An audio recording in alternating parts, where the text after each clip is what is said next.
have before me the program. Unfortunately, I've reached that stage in my life where I have multiple sets of glasses to manage different distances in which to see.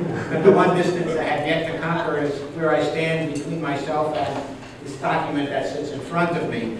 So this may result in a number of these pronunciations that may seem numerous to you. I hope you'll bear with me should that be the case.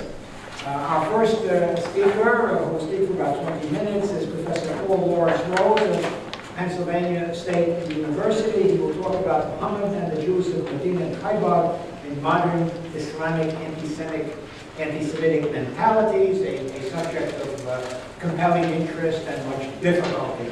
I think what we're going to do is that we're going to allow for 5 minutes of discussion or questioning after each of these papers, and should time permit afterwards, then we can address questions to all of the speakers. So, with your permission. Thank you. Thank you, Jack, who I'm known as Jacob. I mean, this is a very quick 20-minute talk, and I'm going to cover some very complex topics rather superficially. Just to give you a taste of what I think are some new possible ways of attacking anti-Semitism, or the analysis of anti-Semitism, I should say. The first section is on a general method to be applied to the history of anti-Semitism. The second is a special method for dealing with a very difficult problem of ascertaining how much we really do know about Muhammad's relations with the Jews of the city of Medina, whom he eventually expelled, subdued from the city, and then attacked at their last fortress at a series of citadels at the oasis of Khaybar. This is an extremely complex subject among specialists, like my friend Professor Lazar, who's an Islamicist, I should say. The third part of the talk is to do with the emotional impact and survival of the traditional Muslim narratives about Muhammad and the Jews of Medina, and how these tendencies, these emotions, these fantasies emerge in current political rhetoric and discourse in Islam. First of all, the general method I'll skate over very quickly. One of the central problems, philosophically speaking, in the history of anti-Semitism is, do we have something called anti-Semitism with a capital A, eternal anti-Semitism, or do we have rather a series of historically unique conditioned anti-Semitisms, which is, I'm the only person to use this term as far as I know, it hasn't caught on. But this is the way I would differentiate. What is the relationship of anti-Semitism, universal, unchanging, transcending all societies, and the particular historical expressions, cultural expressions in any given society, whether it's German society, which I'm most acquainted with in the past, or whether it's Islamic societies, Arab societies in the Middle East, ancient and modern. I'm really, to develop this, I've developed a twofold method. It's working for the last 20 years, and it's produced a monster book, which keeps on being abridged from 2 million words now. It's 440,000 immediately. And eventually it's supposed to come out, but it depends on how it goes. The twofold method is this. First of all, how do particular cultures, historically, geographically, in terms of time, how do particular cultures express the anti-Semitism? What's unique to each expression of the anti-Semitism? Those are the anti-Semitisms, the whole range of them: French, German, modern, Christian, Islamic, Buddhist, Japanese, Jewish, you name it. There's a whole range of them, infinitely inventive. But I think that each one is specifically rooted in its own culture. And we have to understand the culture first, as historians, from my point of view, before we can understand the anti-Semitism, what drives it, how it operates, why it's there at all. The second pillar of the method I'm using is emotion, which is very discredited among my fellow professional historians as a way of investigating any historical subject. I'm not interested at all, to be honest, in superficial ideologies, ideations of anti-Semitism, religious expressions of anti-Semitism, all this stuff, Marxist, fascist, racist, secular, These are all just variations of a theme. These are antisemitisms, as it were. What really interests me is the emotion driving these specific expressions, these made-up ideas. In other words, in the old Marxist jargon, we've got the superstructure of anti-Semitic ideologies and explanations, justifications, and then we have what's really driving it underneath, from my point of view, the emotions, not the economy, primarily, as in Marx, of course. Take Matthew 27, crucifixion narrative, for example. Here we have the question, illustration, why can two Christians read Matthew 27? One Christian comes away not in the least animated against the Jews, the other person, or not even a Christian, maybe a Shinto or Japanese, so one part of the globe, no contact with Christianity. Why does the other person read this religious narrative, which means nothing to them, and come away a convinced anti-Semite, or started as the beginnings of making this of a convinced anti-Semite? And I think you have an emotional disposition here, a whole personality series of traits, which is present in one individual, not another. Now, the only people to have really looked at this are, of course, the authors of The Authoritarian Personality, one of the most neglected texts.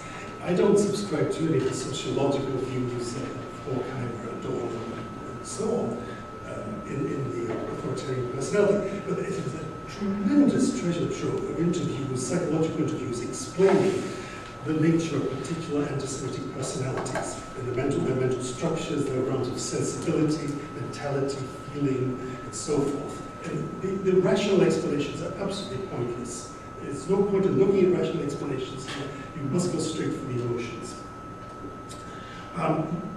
You can see, maybe, if I've explained this at all coherently, there are some possibilities that result. First of all, the emotional profile supplies the basis of eternal anti-Semitism, universal anti-Semitism. It's not present in everyone, just as people fall into different personality types. So that's an immediate point. It's universal, but it doesn't mean everyone has it. There's a big difference there. A second point is the emotions help us to understand the nature of the specific national, for example, anti-Semitism.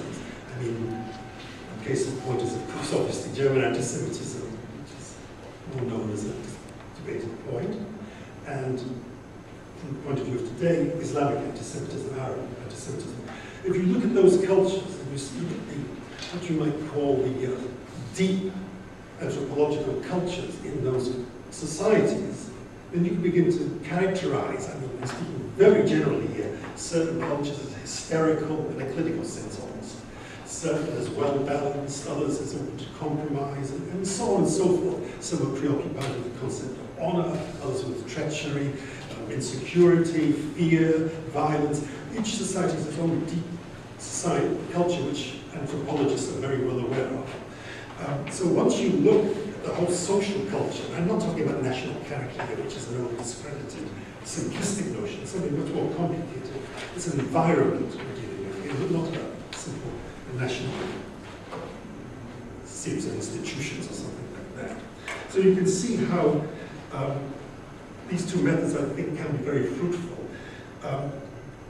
What I'm doing then is to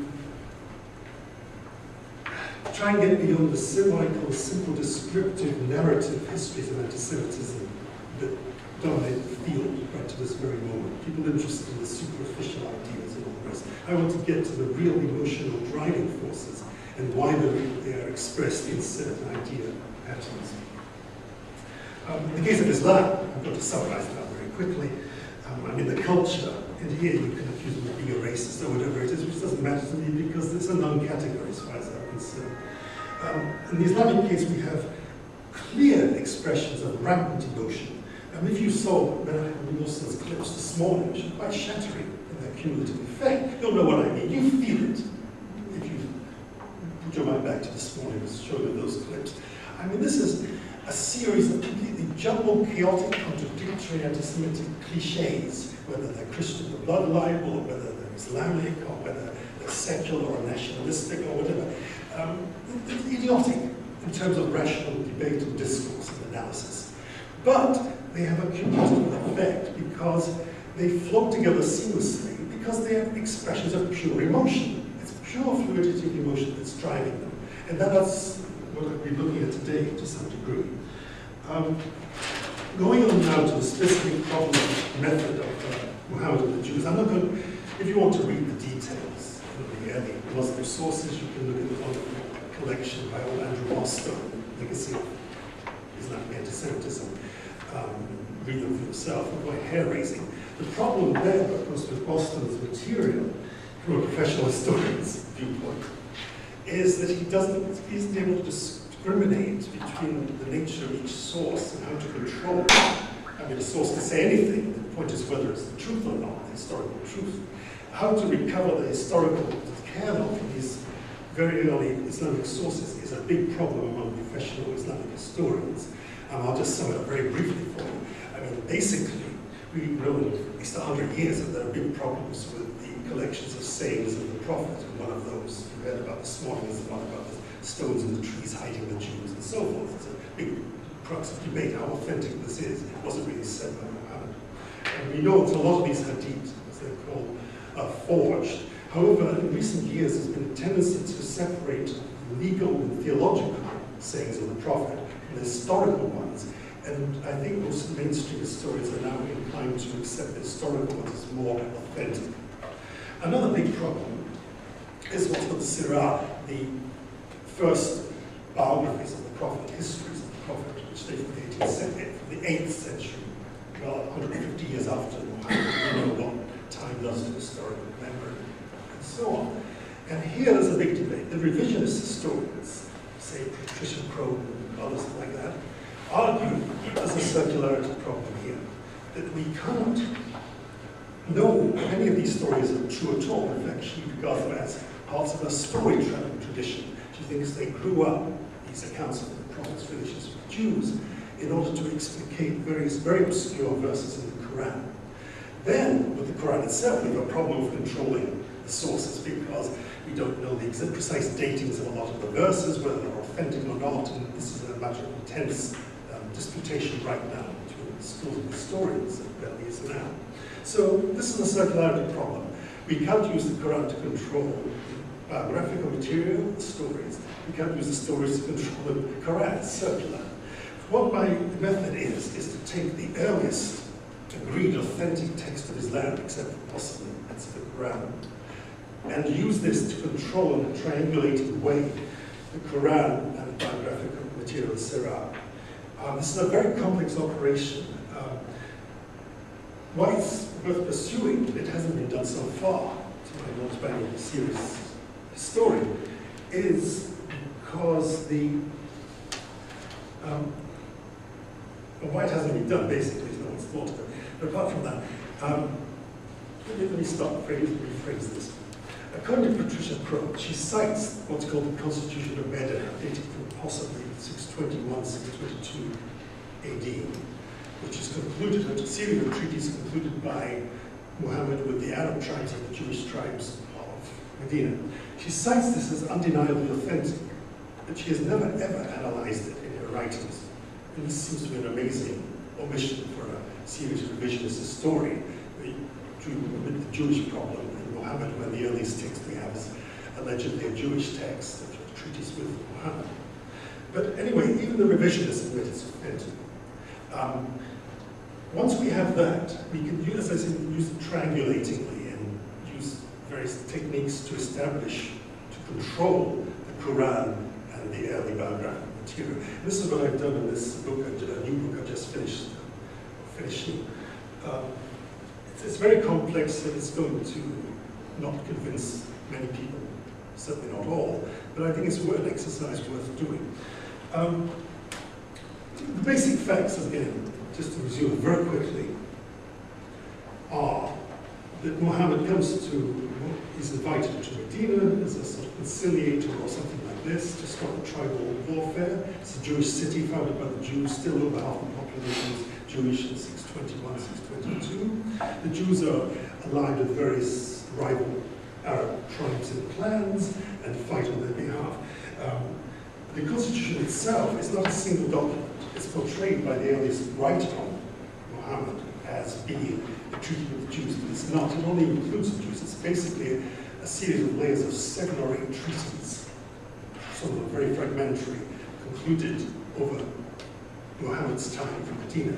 And then, of course, what I try to do is relate these individual treaties to particular biographical encounters of the Jewish tribes described by the other biographers.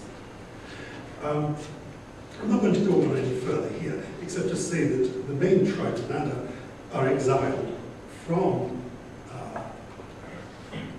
Medina to the oasis of Haibar, where they have huge date palm estates. Date palms are a major source of sugar and so forth at this point, the basis of the economy of the Arabian Peninsula. And eventually, Muhammad turns against the Jews of Khaybar unexpectedly and destroys them, or forces them to surrender on conditions of paying tribute after a series of sieges lasting a few weeks. And he'd already subjected the Jewish tribes of Medina itself by attacking their armed fortresses. And by the way, many ruins of these fortresses in Medina and Haibar are still standing. They've never been excavated, the inscriptions have never been looked at, and of course it's difficult to get to them if you're a Muslim. But that's a field of research that desperately needs opening up, the archaeological aspect. I'm going to go on to now the emotions underlying these narratives. There are two basic emotions. One is humiliation, the need to humiliate others, especially the Jews. And secondly, the fear of treachery. You find these emotions rampant right through the Quran, right through the other traditions, the biographical literature, everything to the present day. When Maimonides in 1172 says, no nation has ever been so eager to humiliate and degrade us, he's actually quoting from the Quran, one of the Quran prescriptions are what to do with the Jews. People dismiss Maimonides as not knowing anything about Europe, but that's a misconception, I think, for reasons I won't go into here. Finally, how does all this stuff figure in contemporary Islamic culture, where the past lives continually in the present, you might say? We find in the memory clips coming out again and again in the form of fantasies, fantasies of murder, extermination, destruction, defeat of the Jews. Sayyid Qutb was one of the major sort of popularizers of this approach in the 1950s and early 60s until his death. And his famous essay on our struggle with the Jews starts off with the very first sentence: the Jews were the first enemies of the Prophet, and they remain so to the present day. They are still the same Jews forever and ever. There is no past, there is no present. It's just the continuum of Jews versus Islam. You find also in Tariq Ramadan's writings infinitely more subtly and more sophisticatedly expressed, of course, but when it comes to the massacre of the Qurayza tribe, for example, where unprecedentedly 600 Jews are beheaded in one day in public in Medina by Muhammad, you find Ramadan suddenly become reticent about the details. He skates over this. He doesn't want to say what the real way of dealing Quranically with Jews should be. Children's indoctrination nowadays in Arabic television is all over the place. Let me just read very quickly now, I'm trying to bring this to an end. All the Jews, this is a children's Quranic instruction program, all the Jews gathered in Khaybar. Where did they gather children? It's just like today, within the center of command of the Jews is where? It's Palestine now, which they call Israel. They're in Palestine. Praise be, it's history repeating itself. Now when the Jews' wall of separation, West Bank fence, is completed, the army of Allah and Muhammad will return. That's why we always say to them, Haiba, Haiba, O Jews, the army of Muhammad will return. It's a children's one. If we go on to the grown-ups material, that's quite interesting.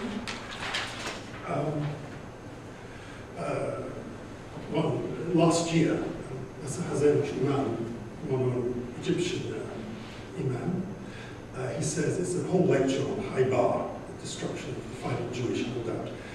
He says, the Jews of Haibar are a replica of the state of Israel in 2009 in terms of the terrifying economy that sucked the blood of the Arabs, military armaments, superiority over the whole region, settlements that form the state, fortifications, and so on. And then he goes on to say, 1967, when the Jews occupied Palestine and Jerusalem and were celebrating their victory, Moshe Dayan cried, "This is our revenge for Haibar." How come Haibar remained seared in their Jewish hearts for 1400 years? Of course, it's not the Jewish hearts. This obsession of Haibar is the Muslim hearts. Soon the cries of Allah Akbar will be sounded at the gates of Jerusalem and at the gates of Al-Aqsa Mosque, the cries of Haiba, Haiba. Finally, I want to mention very quickly the Oxford University fiasco in February this year, when the Deputy Israeli Foreign Minister was menaced by an Arab student who yelled out, allegedly, according to some people standing around it, Itbach al-Yahud, which means slaughter the Jews. However, when this became a matter of press interest, he said, I was misheard. I actually said, Haiba, Haiba, Yahud, which means, Haiba, Haiba, oh Jews were coming. He said, I'm not in favor of anti-Semitism, I'm against anti-Semitism, as are we all, of course. And he said, I've taken the precaution of writing to all my Jewish friends to assure them that there was no question of any political meaning here. Well, of course, every Muslim in the world knows, basically, that there is a political meaning when you shout Haiba, Haiba. The people who you can see in the videos, the Hezbollah people in Lebanon and the Hamas people in Gaza have a special chant about Haiba, Haiba, and it's dinned out for 20 minutes non-stop. You see the marching and the armaments, the rifle developed by the Iranians, the assault rifles called the Haiba rifle, and so on and so forth. So just because the Jews don't remember Haiba, there's certainly no reason that the Muslims, for the best of emotional reasons, will always remember it. Sorry.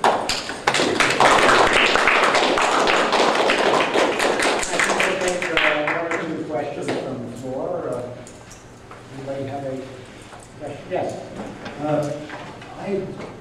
Perhaps I'm a minority here, but I subscribe to Daniel Pipes in his thinking that this is a titanic struggle, that this is not a Jewish Islamic struggle, this is a anyone else other than Islam struggle. Oh no, there's this line of interpretation of Islamic anti-Semitism, which is, Islam is against the Jews because they're dini, and it's against the Christians. That's what you meant. It's against everyone.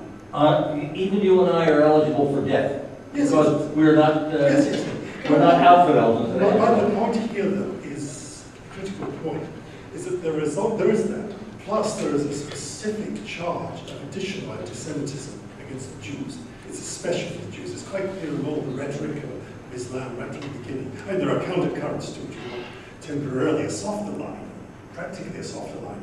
But it's very difficult to go against the weight of the tradition. Yes? I appreciate the fact that you addressed the deeply underlying emotional effect. Because again, what we saw in the clips this morning, it goes straight to those emotions. And I've heard, Joseph explained to me that anti-Semitism in Germany is based on the fact that Jews couldn't buy property and buy money lenders, and I would say you must be joking. So any kind of rational explanation for anti-Semitism to me is really doesn't make any sense. Thank you. What can I say? Thank you. Well, for that. Yeah. Of course, as the chair, I'm obliged not to say anything about these matters, very complex matters. But one thing I can say is the term Islamist used to be a perfectly respectable term for people who do the kinds of things that I do and other people who, before it was hijacked to mean something rather different. So now we're called Islamicists, you see, and in 10 years from now we'll probably be something else in the course of time. Now, our second speaker is Dr. Neil Kressel of William Patterson University, who's going to talk about the demonization of Jews as pigs and apes, theological roots, history, extent, and contemporary implications. Some of this we already heard today, so we'll be prepared for your remarks.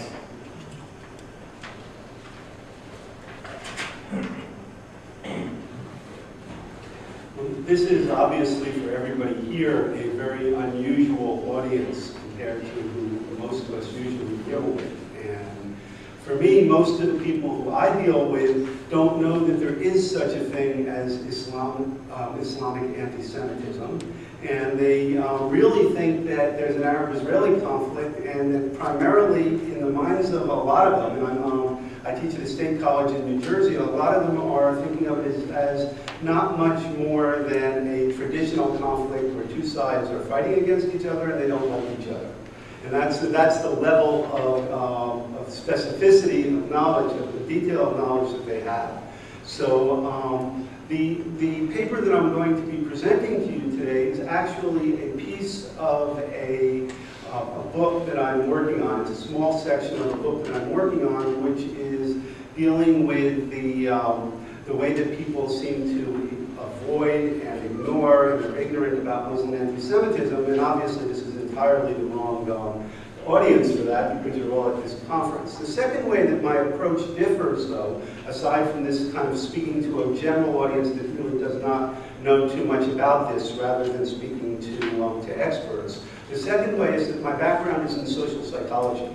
I have a doctorate in social psychology. I've written a book on the psychology of religious extremism. I did another book on the social psychology of genocide. I've done other social psychological approaches. And that for me, this whole issue of how history becomes relevant in the present is really a social psychological question. It's a question not of what happened in the 7th century or what happened in the 1940s, but rather how do the things that happened then become important for contemporary consciousness?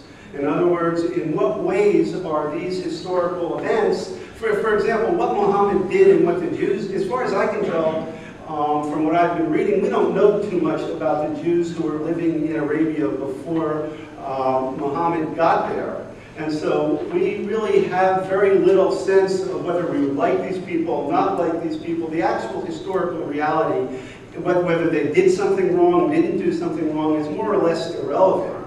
But what is relevant is the way that the history has been passed down, and then the way that somehow it is communicated to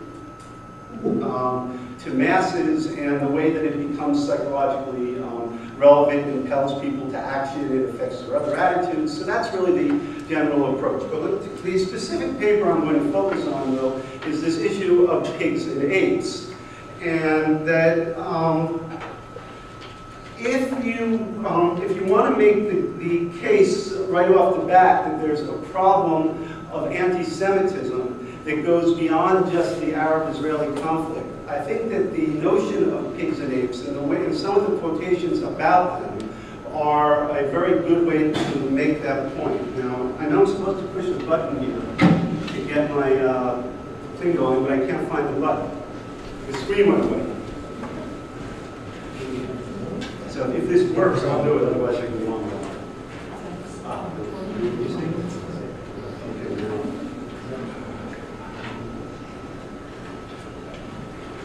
Okay, so the poem, another thing is just for starters, I thought I'd remind us of what we're talking about with apes and pigs, because the words go by so quickly that they're really talking about animals here. But in any case, this is a poem that appeared right in the midst of the Gaza war. It's not a particularly noteworthy poem. It's not one that was delivered by somebody who was very important, but it appeared in a Saudi daily newspaper. And you'll see the language of the poem. You were merciful, O Hitler, that is my conclusion, when I see around me the cruel acts of the descendants of apes. You were wise, O Hitler, to rid the world of some of these wild pigs. O Hitler, the descendants of apes, none are more cruel and horrifying than they are. Well, this sort of stuff you've been seeing for a long time now, so I'm not going to keep showing you more of it. But the question here is, well, where did this come from? Is there, how are we to interpret it? That's sort of the question that I'm starting out with here. And it fits into the more general question of, well, it's talking about the idea that Jews are pigs and apes, and the idea that Jews are evil is being implemented in practice in Gaza, the Golan, and Lebanon. So that, just to take a step back, we frequently encounter the theory that the anger behind the bigotry starts with understandable frustrations endured by Palestinians in the Arab-Israeli conflict, due at least partly to Israeli sensitivity, paranoia, ethnocentricity, or over-reliance on military methods. The Palestinians have for generations been unable to get a fair shake. After decades of mistakes made by Israelis, the West, and the Arab states, the Palestinian situation has deteriorated to the point of extreme suffering. And unfortunately, some of this legitimate anger has boiled over into prejudice.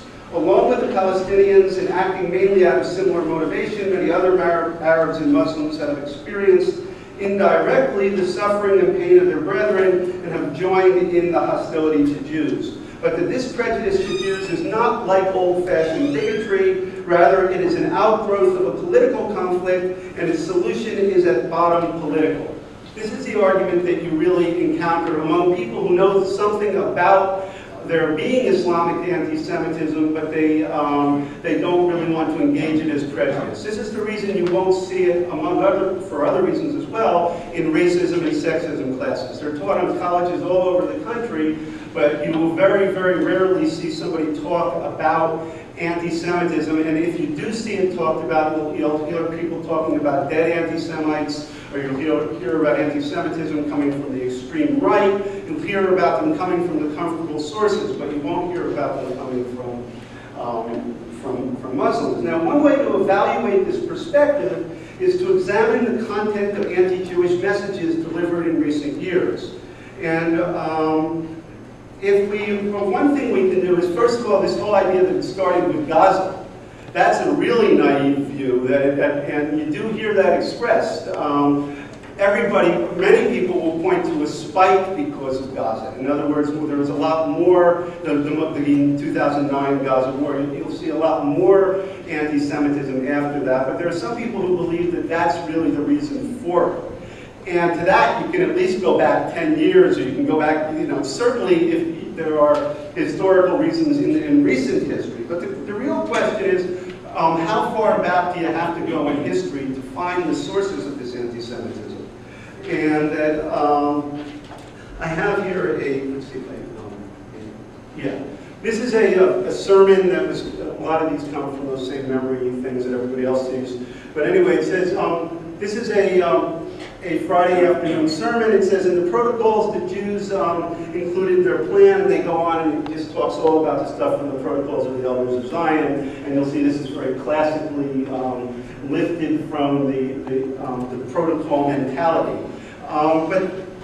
But then the second thing that this speaker said, he's really citing his sources. He's saying, source number one is the protocol. Source number two, we Muslims know best the nature of the Jews because the Quran has informed us about this, and because the pure Sunnah of the Prophet Muhammad has devoted much space to informing Muslims about the Jews and their hostility to Islam and its prophets. So certainly, if you look at the sources that this guy is citing, he's giving you his footnotes. Now, is he giving you the right footnotes? He's giving you footnotes, but are these really the sources? Is this really where it comes from? Well, I'm going to come to that in a second, but I do want to spend just another moment talking about how widespread this pigs and apes thing has become. One thing is that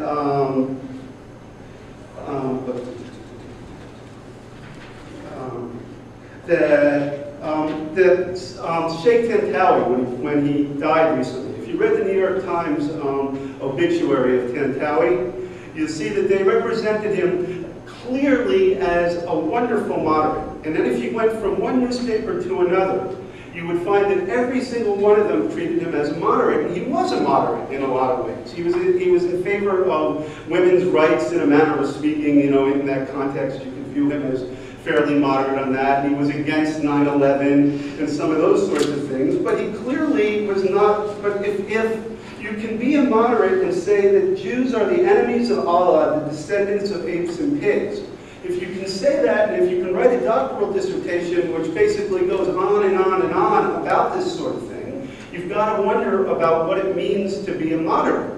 And that nobody pointed out, virtually nobody in major Western media, I mean, there may be some, but I've looked at quite a few of these obituaries, that this guy was basically an anti-Semite. They did point out that he shook hands with Shimon Peres, but they also said that afterwards when they told him, well, you shouldn't have done that, he said, well, I didn't know who he was when I shook his hand. So he was taking these steps. He was a little bit in favor of working with Israel, but in the context of this at one point he met with, I think, the chief rabbi of Israel, but he explained it by saying, but I told him that the Jews did all these horrible things, and I gave him a lesson on what the Quran says. So in that context, he was willing to be moderate. Of course, you have guys like from Syria, Mohammed Abdel-Sattar, the deputy minister, past Syrian deputy minister of religious endowment, said that the people who were given the Torah were likened to a donkey carrying books. They were also likened to apes and pigs, and they are indeed the descendants of apes and pigs, as the Quran teaches it. Sheikh Abdul Rahman al-Sudais, he's the guy with the beautiful voice. If you go on the internet, you can download him singing parts of the Quran. I have no clue what they're saying. I don't know Arabic, but they sound very pretty. But anyway, this guy, when he went to London for an opening of a mosque, again, you got all the papers saying what a moderate he was, calling for cooperation. And a year earlier, he had said, read history and you will understand that the Jews of yesterday are the evil forefathers of the even more evil Jews of today. Infidels, falsifiers of words, calf worshippers, it's interesting, prophet murderers, deniers of prophecies, the scum of the human race, accursed by Allah, who turned them into apes and pigs. Well, I'm not going to go on with the more extreme guys. I have Al-Qaeda guys, I have Hassan Nasrallah who uses it.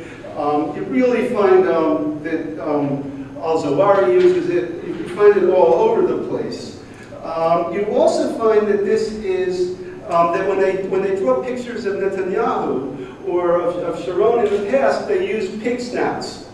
So it shows up visually as well. You saw the little girl, in the 3.5-year-old girl who was saying Jews were pigs and apes. And then they did a claymation special. I had to look up what claymation was. It's a type of clay animation where you make little clay figures and they walk around. But anyway, the Jews were turned into pigs and apes, and that was on Almanar TV. They even found a book in England at a school that was funded by the Saudis, where one of the textbooks was teaching that the Jews were pigs and apes in England.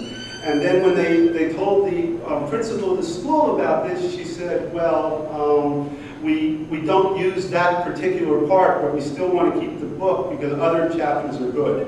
And we don't want to waste the book, which is sort of an interesting idea, because you can imagine someone making the same argument in the United States about, well, there's one line in here which says something very racist about blacks, but we won't teach that, but the rest of the book is good.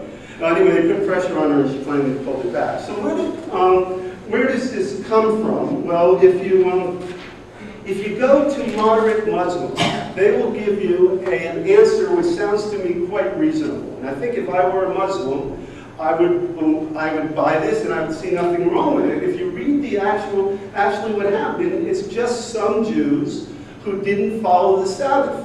And what they specifically did was it had to do with fishing. And apparently God had set up a test for the Jews. And the test was that fish would not be around when they were trying to fish on all different days. But instead what would happen is on Shabbat, the fish would come. And then if the Jews went to fish for it, they'd be breaking the Sabbath. And there are a lot of different variations on this. One is that one guy dug like a channel. And so the fish would swim through the channel, and then he would trap them on Shabbat, and then the next day he would pick them out and cook them. And so he wasn't really catching them, he thought. Well, anyway, what happened is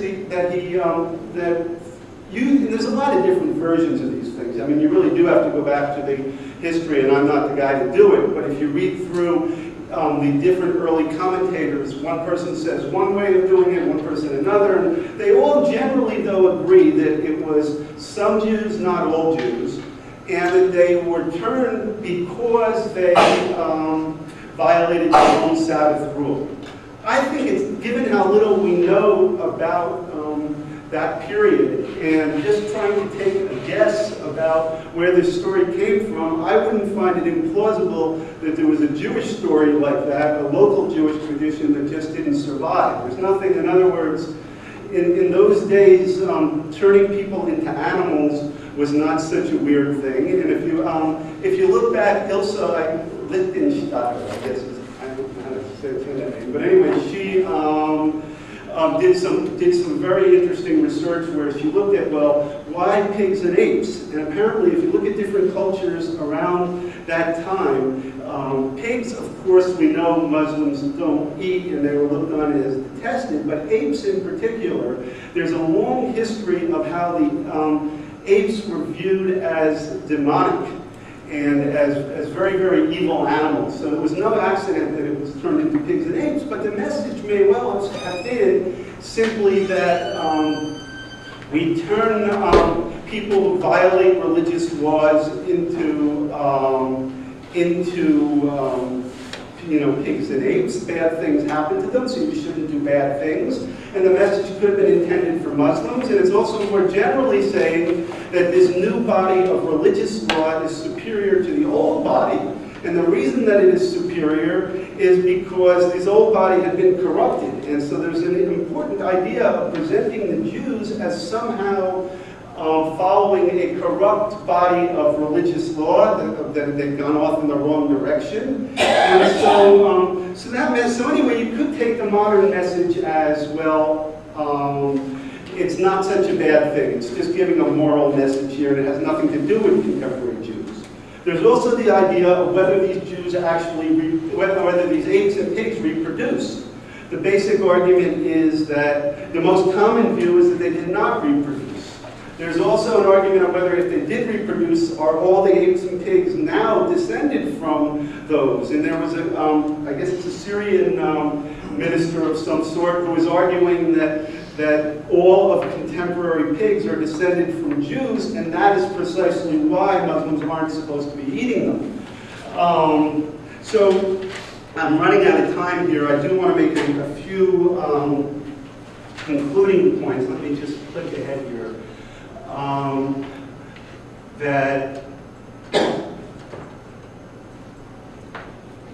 the moderate reading that the Quran does not say that all Jews are apes and pigs, and that there are good things in the Quran that counterbalance this. But of course, there is also evidence for an unpleasant reading, and that is that there's a whole lot of other traditions in the Quran that you could pull out that show that the Jews are being painted in a very negative sense. And if you look at some contemporary people who use this pigs and apes idea, they don't buy it on theological grounds. They don't say that the Jews today are pigs and apes. They simply say they're like their ancestors who were turned into them, and therefore we're using the term figuratively rather than literally.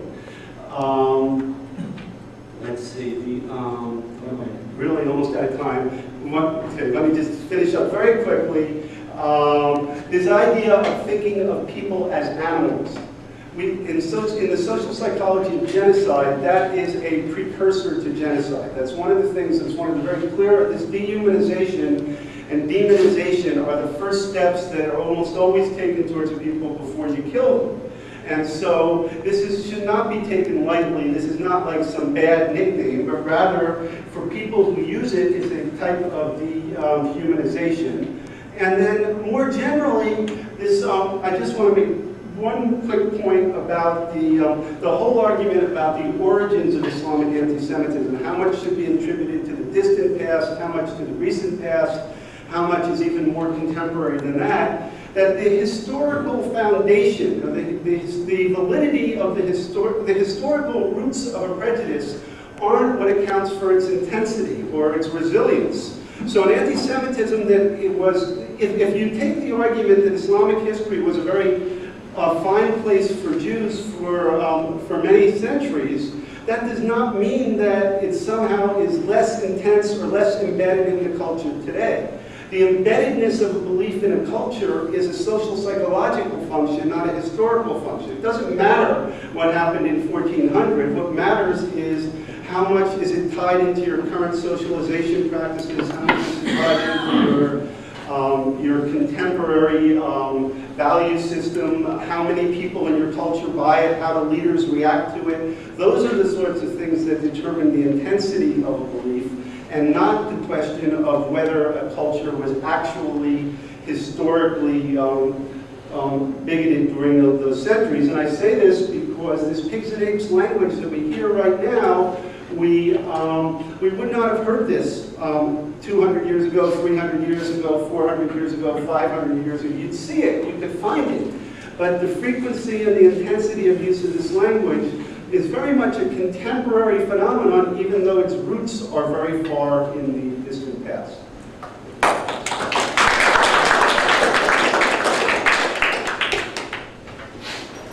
We field one or two questions. Sure. Can I just ask about the contemporary phenomenon you mentioned about the peace and AIDS, and how would that relate to the current movement of the Islamic leaders and scholars? For example, with the articles of the common word. The common word in the New York Times, they come together and say that we disagree in the God. Okay, well, I think that the best is, if I understand the question, is that you hear a lot of talk about a common world, you're saying, and common word, a common religious tradition, you mean? Or what, A common word which emphasizes on loving God and loving our neighbors. Okay. Well, I think that you would have to make quite a stretch to say that the people who are making all those quotes that I gave in the beginning, the contemporary leaders, believe in that very deeply, although I certainly don't want to argue that I give all sorts of quotes in my argument of Muslims who I think are sincere in their faith and who are not anti-Semitic. And so I don't think there's anything in this religious tradition any more than in the Jewish religious tradition or the Christian religious tradition that necessitates someone to nowadays be extremist. And I think that it's a matter of how you interpret your sacred works. All of the sacred works are tarnished. It's a question of how you interpret it. Unfortunately, we're not hearing a lot of very positive interpretations of this stuff. Yes? One last So question. this is exactly what I was going to ask you. We have Muslim speakers at my organization, and they claim to be moderate Muslims, and they claim that Muslim is a peaceful religion. And when there are arguments about it, they say, well, that's because people interpret the Quran wrong. It's not really in the Quran, it's how they interpret it. What do you say to that?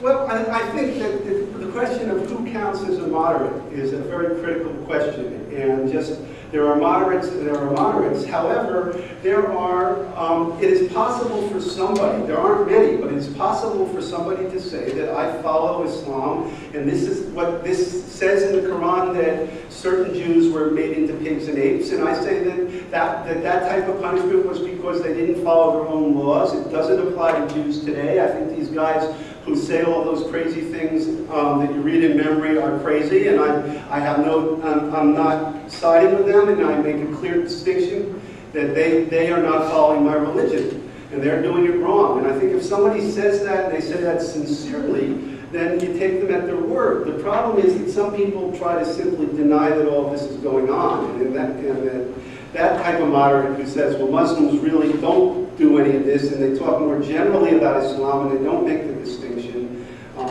they're lying. Yes. I think one of the concepts that I've been reading about is that in Islam, the historical time is different than the Western world. Essentially, what you have is what took place in the past and what's taking place in the present is united in terms of a metaphor that persists over time, that time really is not progressive, it is eternal, and it's metaphysical time.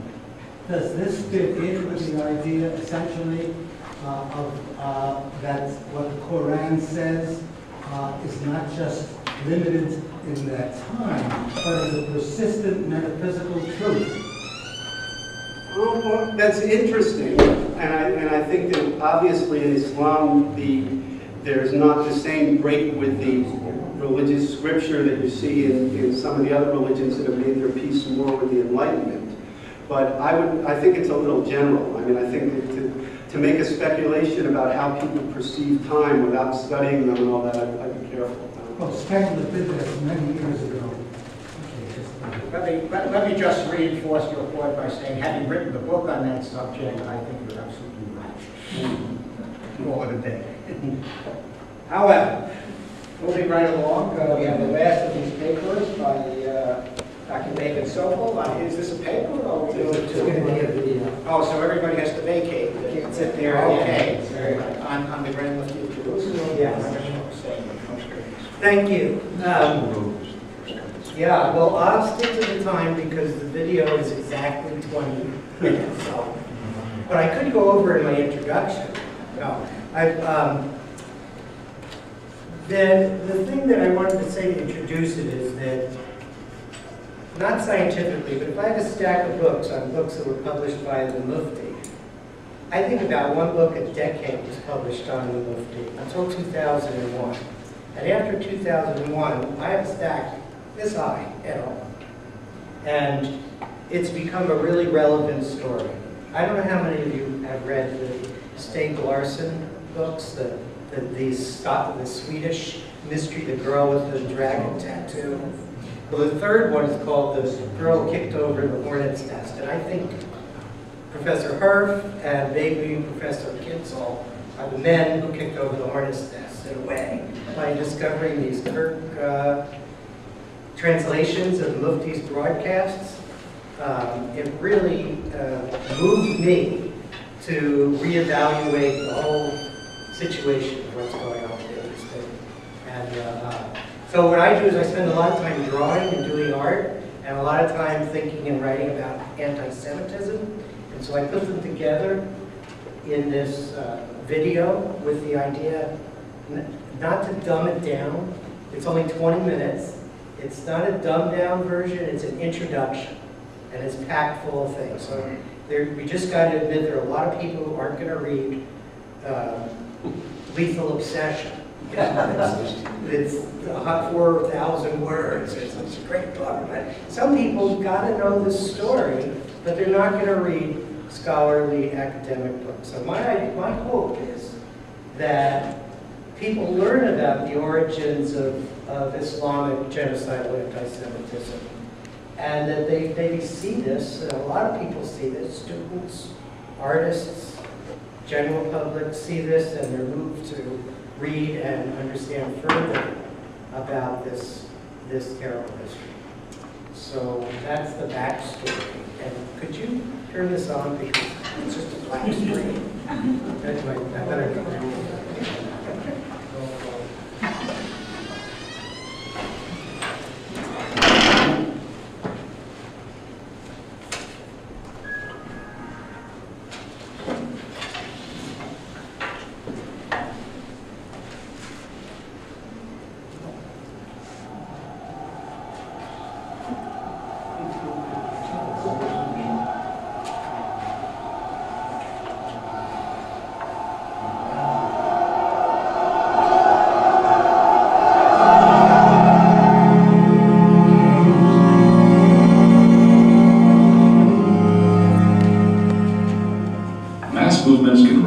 Spread without belief in a God, but never without belief in a devil. Usually the strength of a mass movement is proportionate to the vividness and tangibility of its devil. The true believer, Eric Hoffer.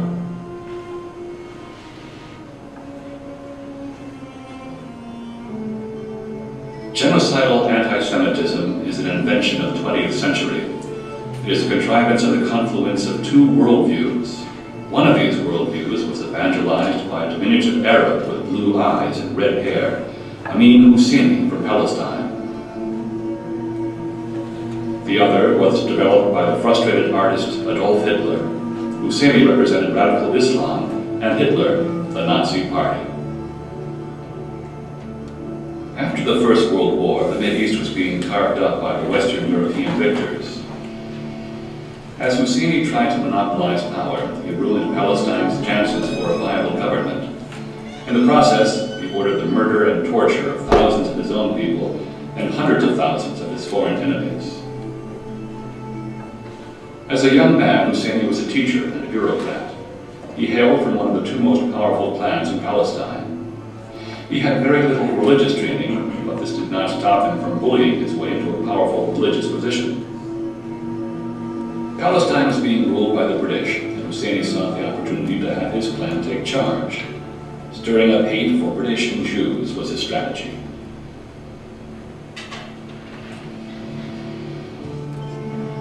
Kill the Jews. The government is behind us. There is no punishment for killing Jews. This he preached from the saddle on the back of his Arabian stallion to adoring crowds as he rode through Jerusalem. In the 1920s, Husseini incited riots and pogroms from the balcony of the town hall in Jerusalem. He whipped the crowd into a murderous frenzy. Jewish women and children were not spared in the pogroms he led. The Quran teaches that the people of the book, Jews and Christians, are to be protected by Muslims as long as they follow the rules. Husseini convinced many Arabs in Palestine that the dhimmis, as these non-Muslims were known, were breaking the laws of Mohammed and needed to be destroyed.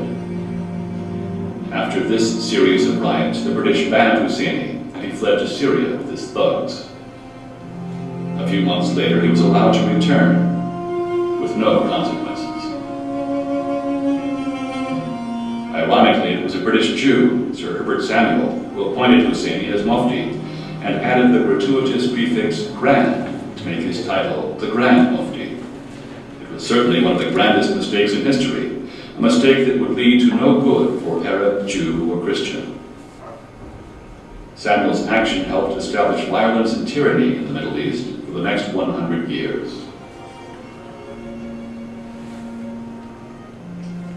One of the first acts of the Mufti was to have any of his citizens wearing the wrong hat shot and left in the street as an example. The day before, he proclaimed that there was to be no more wearing the fez, the conical cap frequently worn. Only the keffiyeh scarf was to be allowed. The more modern fez was thereafter out of fashion.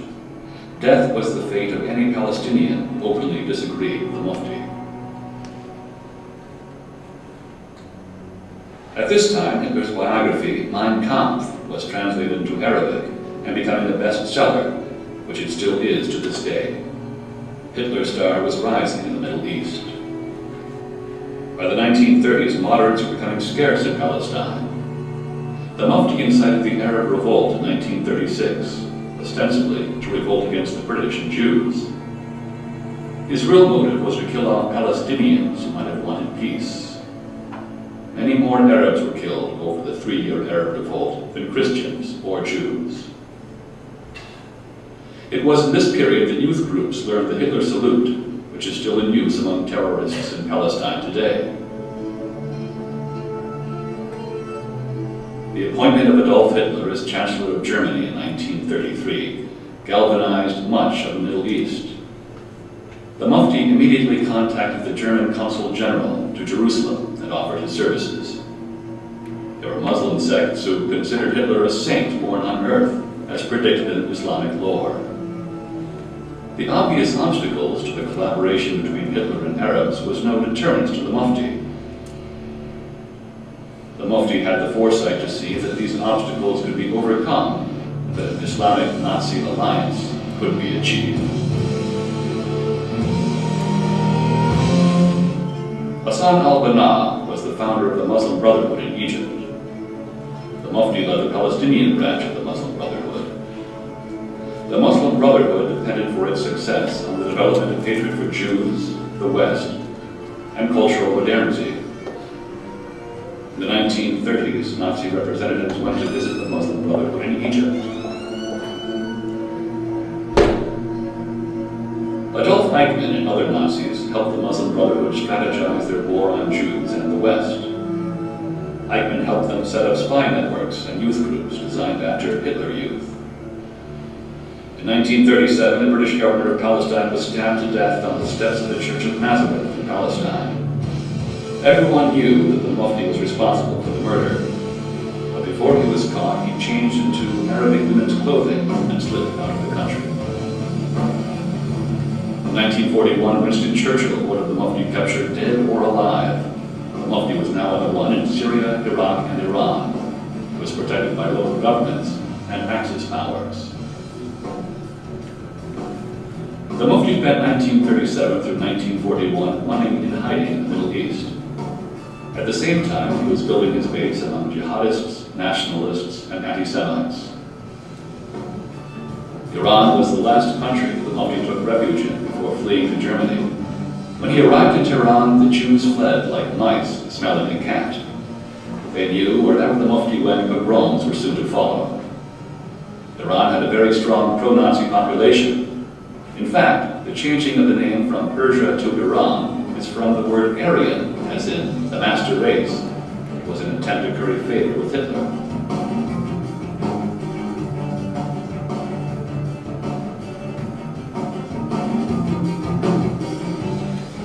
The Mufti was working on a plan to secure the oil pipelines in Iran for the Nazis.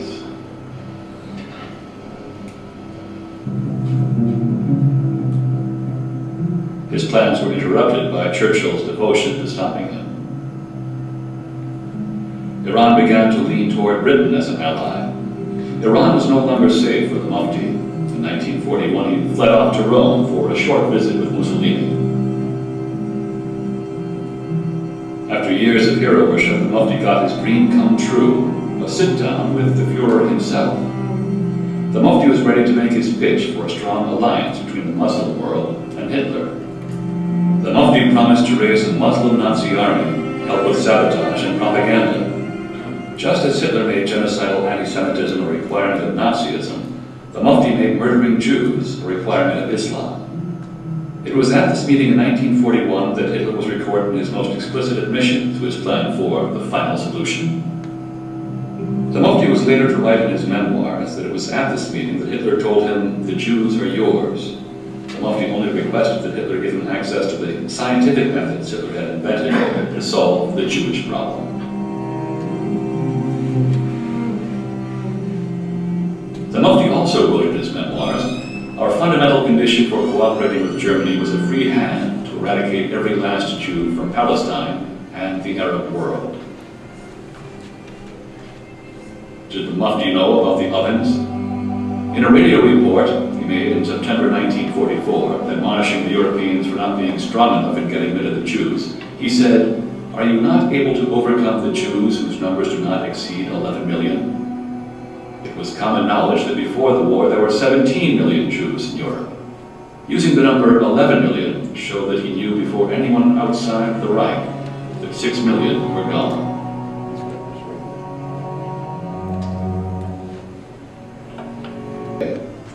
He and his entourage were taken in by the French government and housed in a beautiful chateau. What the French called surveillance looked more like an asylum. There were charges of war crimes against the Mufti, but no extradition was attempted. During a year in France, the Mufti got wind of the Nuremberg trials and saw in his French neighborhood mysterious men thought to be part of the violent Israeli group known as the Stern Gang. It was time for him to escape again. The Mufti was not the only one running. Nazis were leaving Germany through what was called the rat lines. A good number went to the Middle East. Many Nazis thought the Middle East would play a major role in the Fourth Reich.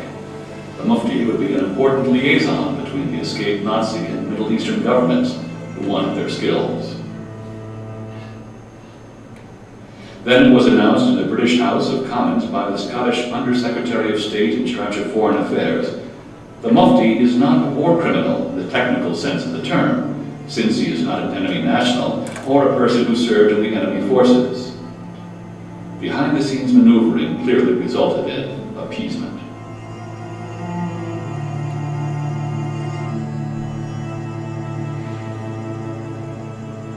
The Mufti disappeared from France in June '46.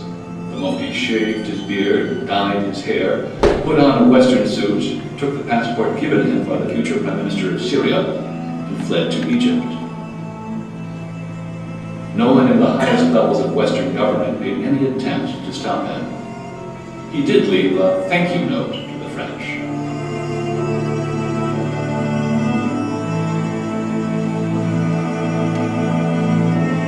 He was welcomed as a hero in Egypt.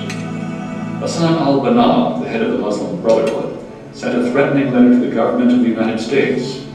It was a threat of terrorism if the U.S. decided to go after the Mufti. The U.S. backed off. This might be considered the opening salvo of a jihad war against the United States. When he returned to Egypt, you know that the Mufti met with al-Banna and the Muslim Brotherhood firebrand, Saeed Qutb. This man Qutb became a leader of terrorists. He was hanged by the Egyptian government in 1966. German Nazis held positions as the leader of the secret police, office of propaganda, and in the intelligence positions.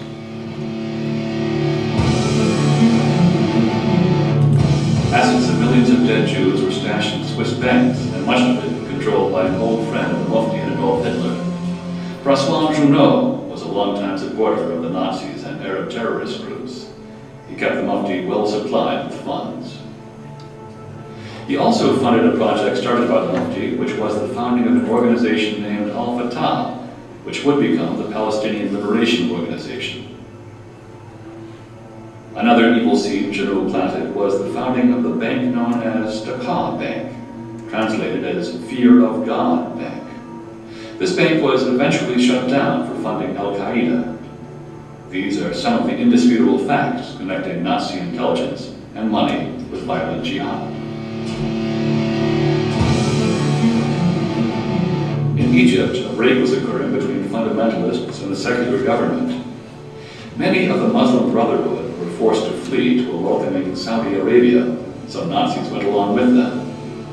Saudi Arabia, a country with legalized slavery until 1962, was the home of the traditionalist Wahhabi sect. The support of Wahhabism for the Muslim Brotherhood provided fertile ground for Al-Qaeda.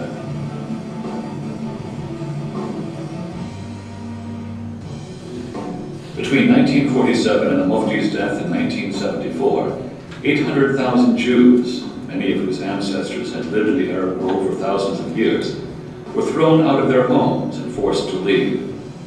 All their belongings and businesses were stolen by their Arab neighbors. Driven out of their ancestral homeland, most resettled, owning nothing, in Israel and America. So far, the Mufti's long-range plan was right on track.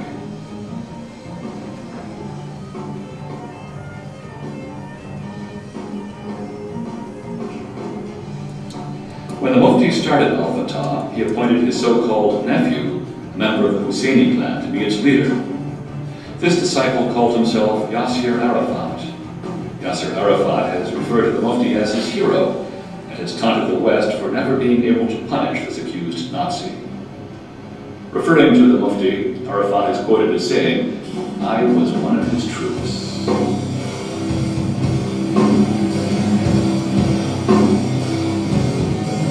The Nazi and Mufti spirit of anti-Semitism lives on in Palestine today. It is not shameful to respect the Nazis or the Mufti among much of the Arab population.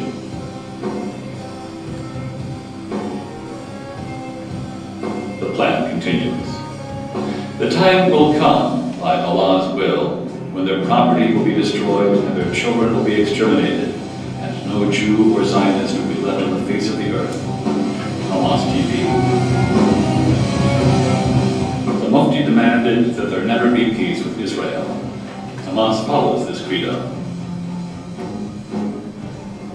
Every jihadist, from Ahmadinejad to bin Laden, repeats the same credo that the Mufti began. The anti-Semitic credo, calling for Jewish genocide, is a rallying cry, attempting to unite in hate those who cannot agree on much else.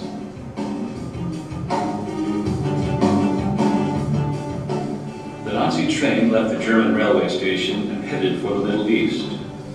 The enemy costume has changed. The message is the same. The scapegoat, the same. Fundamental change cannot occur until the vicious and violent anti-Semitic message of the Mufti becomes illegal to teach to children in the Middle East. Teaching hate and Nazism in Germany is illegal. It must also be stopped in the Arab world by those who live there and are dedicated to peace and prosperity for all. As long as glorifying Hitler and the Mufti has no stigma, genocidal anti-Semitism will grow.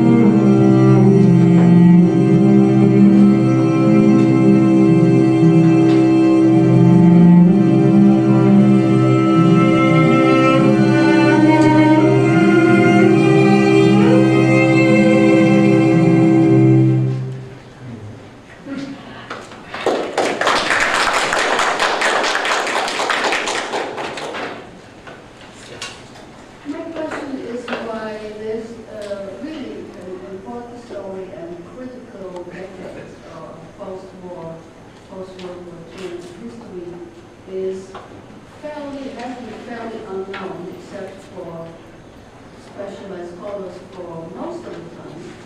And what role did the Allied forces play in sort of keeping this under cover? I'm not sure I have the best answer for that. Personally, when I talk to people about this, their eyes kind of glaze over after about 2 minutes. Either they're bored by me, or they don't want to hear it, or they think I'm Islamophobic, or I'm making it up. So technically, I don't know why. I think some of the historians here could probably answer that better, but personally, I don't think a lot of people want to know. They can't believe it. Yes.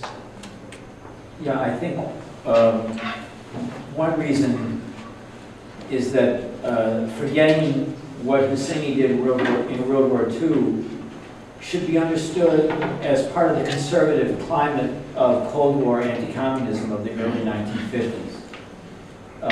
And that the way that we think about the forgetting of Nazi war crimes in Europe after the Second World War is helpful in thinking about why there was less attention paid to Husseini in the Middle East. But as I said this morning, Husseini got the third world bonus. And the watchword of the 50s was decolonization, nationalism, self-determination. And he then appeared as part of this larger movement with Sukarno and Nasser and to describe him then as an ex-Nazi just didn't compute. It didn't fit into this larger story of decolonization. And then there was the oil, the desire of the United States to have good relations with the Arab states. So I think those are some of the reasons. I have a question, though, that I wanted to pose about the film and about the panel, and it's a methodological issue, which is, if my colleagues in the history department at the University of Maryland were to listen to this panel this afternoon, that is, my colleagues at the University of Maryland who know something about the Middle East, they would say, like Herf, this is all Israeli propaganda. You don't read Arabic. You don't know the history of Islam. You don't know the history of the Middle East. You care about Jews. You care about anti-Semitism. And so for 10 years, you've read some books about the subject, and now you want to tell us about it. Well, you don't know what you're talking about, and we're not interested in hearing anything you say. That's what they're saying. So, Professor Laster, I'm asking you, what can be done of a serious scholarly nature about these issues by those of us who don't read Arabic or Farsi, or for that matter, have a good command of Hebrew reading? Is there anything of a scholarly nature? I mean, Professor Rose obviously has done excellent work, and all these are interesting presentations, but I think that is a serious question in years to come. Jews have never been known as bad scholars. Whatever else people wanted to say about us, we were the first, we were the best scholars. We had the best command of all the languages. And now we find ourselves in a dilemma, because there's an issue that we all care passionately about, and we don't have all the scholarly tools we need to address it. And I wondered if you could say something about that. I'm the chair, so I really shouldn't say anything, but what I'm about to say is very... I heard a chair not saying, well, listen. Yes, and I'm about to say something which is very self-serving. I suggest you go out and read my last 3 books, which are addressed specifically to these problems. A book which I wrote with Ilan Troen called Jews and Muslims in Arab Lands, Haunted by Past, Real and Imagined, which is an unconventional history of the Arab-Israel problem, insofar as it's not a narrative of the Arab-Israel problem. God knows there are enough narratives, many of them filled with all sorts of erroneous facts, but an attempt to look at the deep structures of the Arab-Israel problem, based on an intimate knowledge, obviously, with with Islamic sources, and based on the assumption that if you want to understand the modern Middle East, you have to understand that it doesn't begin with Napoleon's invasion of Egypt in 1798, that there is a culture that has taken root in the Middle East that goes on for 1,300 years. And this gentleman here was absolutely correct in his assessment, because their way of understanding history is very different from the way your colleagues in the history department at the University of Maryland understand history. You see history as a series of discrete events taking place in time and place in response to particular events of the moment. We may look at history in terms of longue durée, that is to say, to look at history as long developing events, but we don't see history in the Islamic world as a kind of history that has discrete moments, that the description of history from the beginnings of Arabic historiography are the same, whether you're dealing with a particular moment or another moment of Islamic history. Even the conversations between figures tend to be the same conversations that take place time and time again. Let me recast the question. So in a Yeah, sense, just very briefly, I don't want to monopolize the conversation, and I like what Paul Rose thinks. What is the status of scholarly work on these issues by those of us who don't read Arabic and don't read Farsi? That's the question. It's going to get thrown in our face again and again. The status is deplorable. But you may also argue that the status of scholarship by people who read Arabic is equally deplorable. Only worse so because it has the patina of being really legitimate, in a sense. It's filled with all sorts of misconceptions. It's filled with a lack of understanding. It's tendentiously driven for the most part. And the people who get reviewed in the New York Review of Books and who review in the New York Review of Books are precisely the people who add to this kind of a tendentious picture. There was a time when the New York Review of Books employed Bernard Lewis and Joel Bagash to review their books on the Middle East. Today you have Elise Ruffin reviewing books. You have Mali and Aga reviewing books. The late Tony Judd, who may have been a superlative historian of contemporary Europe, I leave that for others to decide, who knew nothing about the Middle East essentially, and who also has a self-promoted biography of his own, as I learned recently from having been in London. Various things that he said about his own life and career. I happened to meet his friends in London who were with him in the Zionist movement at that time.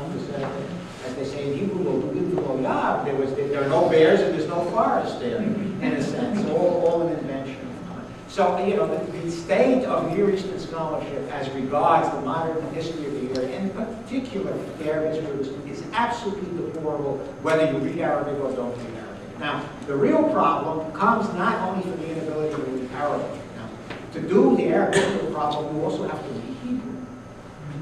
It cannot be done simply by reading Arabic. There is not a single Arab scholar who has gone to the effort to learn modern Hebrew in an attempt to understand or even go through various archival materials to understand what's going on. Rashid Khalidi, who has the reputation of being, for example, the preeminent historian of the modern Middle East in this country, self-promoted by Columbia University Press that publishes his books, has never bothered to learn modern Hebrew, and has, despite his accusations that Israeli scholars don't look at archival materials, never bothered to look at the archives when he wrote his book on Palestinian nationalism.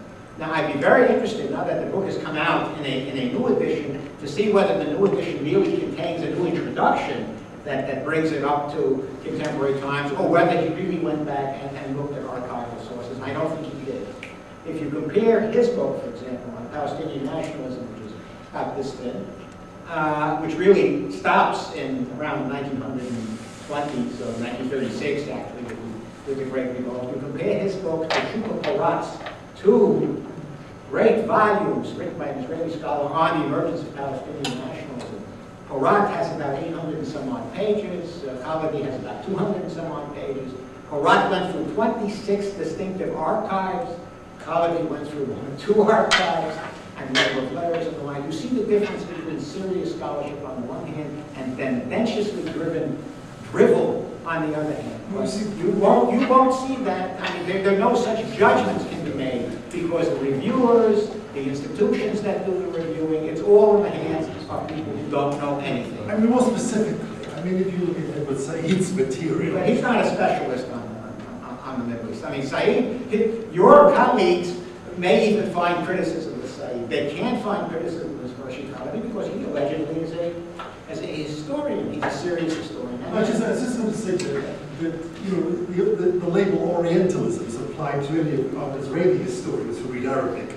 Is the Said pattern? This is the whole approach. I mean, a lot of Said comes straight from the Qutb in the 1950s, where he talks about the Orientals, meaning the Arab followers who are taught by Western Jewish Oriental scholars. That's the real origin of Orientalism in Said's book. I don't know. Well, Said didn't know Arabic for one. He spoke kitchen Arabic. I mean, I heard him speak kitchen Arabic, but he couldn't read a text really. And he was a professor of comparative literature who quoted from Goethe. And anybody who can say Gott ist der Orient, Gott ist der Occident means God is in the Orient and God is in the Occident clearly hasn't taken second-year German.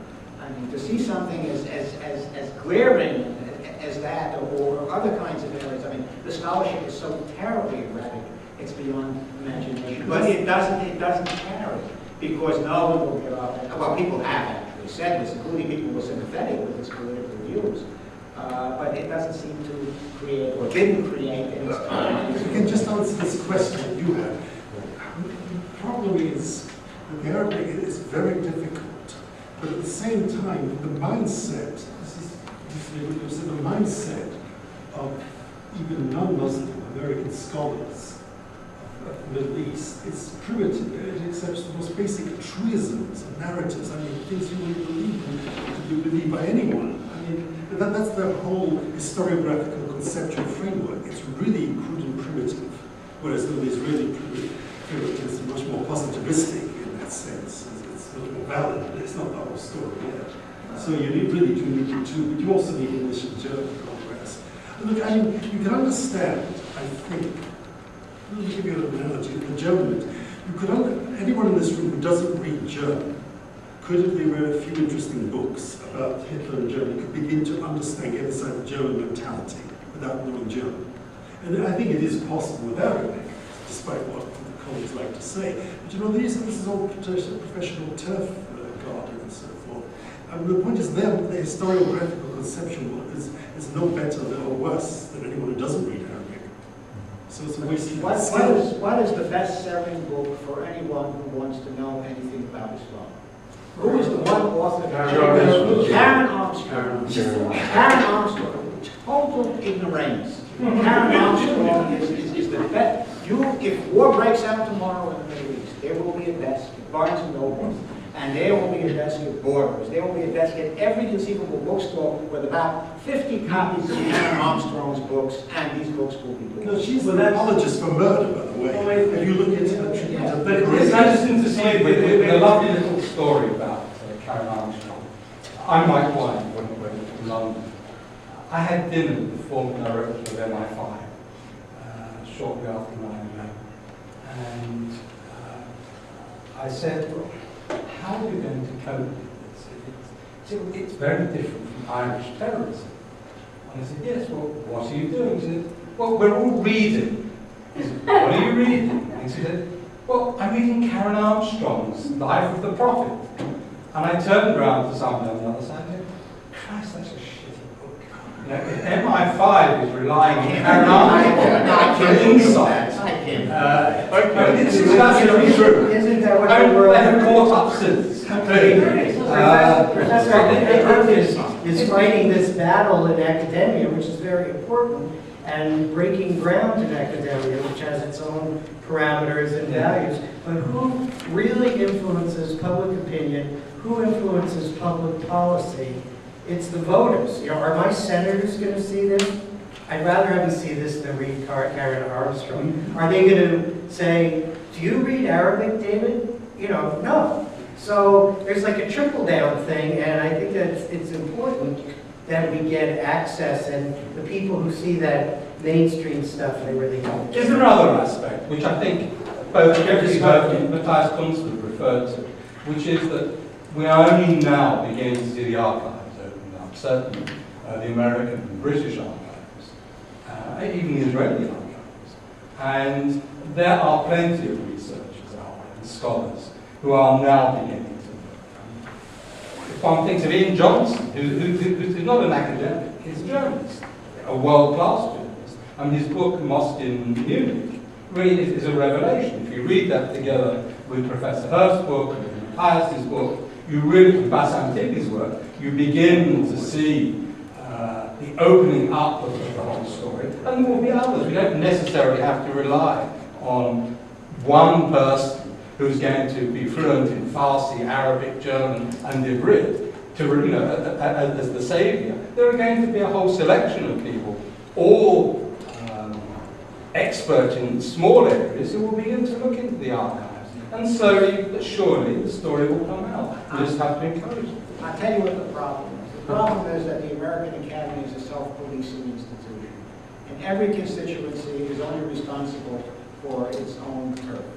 And the end result of this is that you only have to answer to the regnant orthodoxies of what is good for a particular discipline in order to get a job and get a promotion and get tenure and the like. Nobody in a department of political science, well, I hope I'm not offending any political scientists here, but no one in the department of political science will ask whether somebody has adequately correctly quoted sources in Arabic or in Persian or something to that effect. I mean, they're only interested whether the method somehow is congruent with the traditional methods of political science. And the end result is, as long as these individual constituencies hire their own people, you're going to get the kinds of results that you get. Yeah, we have a question. One The chairman's out of control. So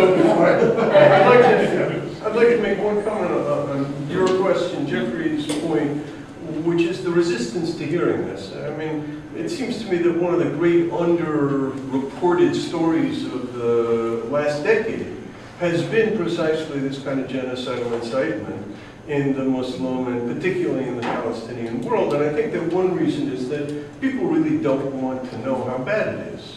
And journalists don't want to tell us how bad it is because they're afraid we'll become right-wing instead of, vote for compromise solutions and stuff. My question to you is, I know it might add another minute to your 20 minutes, but how come you didn't deal with the Mufti's role in making a two-state solution in 47 impossible? I won't exaggerate. I've got 5 times more material. Right, I understand, but I have to get this in 20 minutes. But that still is in terms of one of his poisonous contributions. There's so many interesting things to this story. It's just, it's incredible. There's a whole book that just came out of his argument back about what a good guy he was. And he didn't kill King Abdul, things like that. So you can continue this discussion,